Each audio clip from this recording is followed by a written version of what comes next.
Informasi lainnya, pemirsa, Kepala Pihak Dinas Koperasi dan UKM Sumatera Selatan terus melakukan pendataan terhadap UMKM yang ada, dan pada tahun 2023 pendataan UMKM akan dilanjutkan di 9 kabupaten kota di Provinsi Sumatera Selatan.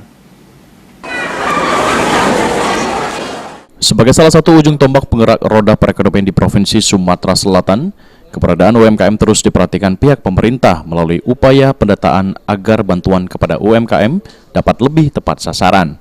Kepala Dinas Koperasi dan UKM Provinsi Sumatera Selatan Amiruddin mengatakan, untuk di Provinsi Sumatera Selatan hingga Desember 2022, kini ada sebanyak 860.000 pelaku UMKM yang terdaftar. Saat ini pendataan UMKM masih terus dilakukan mencangkup 8 kabupaten kota hingga akhir tahun 2022.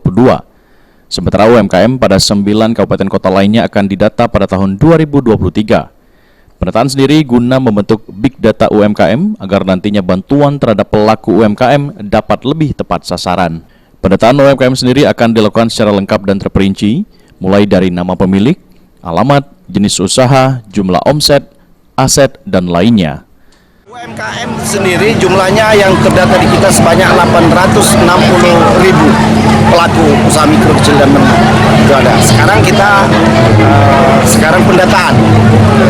Mulai tahun 2 ini nanti data kita mempunyai big data nanti. Big data untuk pelaku usaha mikro, kecil, dan menengah.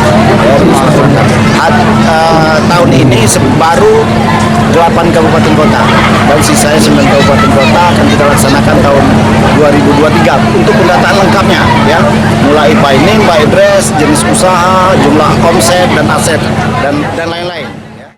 Sandi Pratama, PAL TV.